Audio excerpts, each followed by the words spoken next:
12th standard students public exam தமிழுக்கு prepare பண்ணிட்டு இருப்பீங்க இல்லையா? உங்களுக்கு இம்பார்ட்டண்ட் வீடியோஸ் நான் அப்லோட் பண்ணிகிட்டே இருக்க போகிறேன். கவர்மெண்ட்டில் ஒவ்வொரு சப்ஜெக்ட்டுக்கும் 6 பிடிஏ மாடல் கொஷின் பேப்பர்ஸ் கொடுத்துருக்குறாங்க.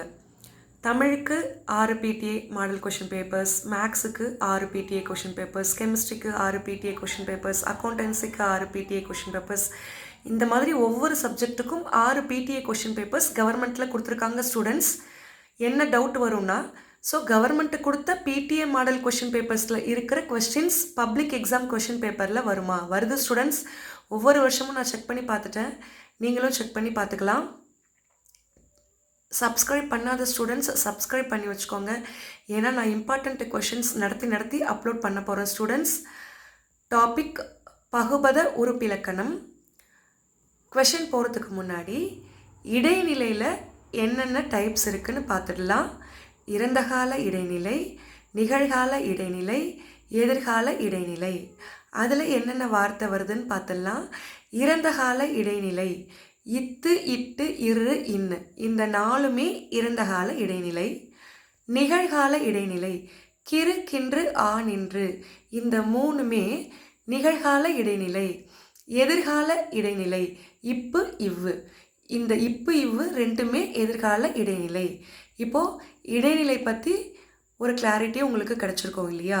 இப்போது நாம் கொஷினுக்கு போகலாம். ஸ்டூடெண்ட்ஸ், விலங்கி அப்படிங்கிறது கொஸ்டின். இதை எப்படி பிரிக்கணும்?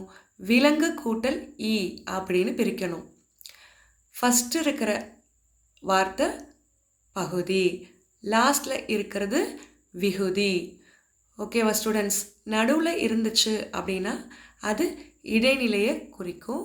ஸோ இந்த 3 இடைநிலையில் ஏதாவது ஒரு கேட்டகரியில் வந்துடும். ஓகே ஸ்டூடெண்ட்ஸ், இங்கே ஃபஸ்ட்டு என்ன இருக்குது? விலங்கு, அது பகுதி.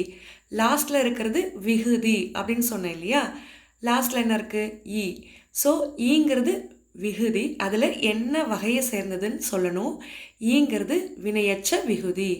ஸ்டூடெண்ட்ஸ், இந்த வீடியோ உங்களுக்கு யூஸ்ஃபுல்லாக இருக்குது அப்படின்னு நீங்கள் நினச்சிங்கன்னா மறக்காமல் ஒரு லைக் போடுங்க. உங்களை மாதிரியே உங்களுடைய ஃப்ரெண்ட்ஸ், உங்களுடைய ரிலேட்டிவ்ஸ் பப்ளிக் எக்ஸாமில் ஹை ஸ்கோர் எடுக்கணும்னு நீங்கள் நினச்சிங்கன்னா மறக்காமல் அவங்களுக்கும் ஷேர் பண்ணுங்கள். ஃபேஸ்புக், இன்ஸ்டாகிராம், வாட்ஸ்அப் எல்லாம் யூஸ் பண்ணி ஷேர் பண்ணுங்கள். தேங்க்யூ.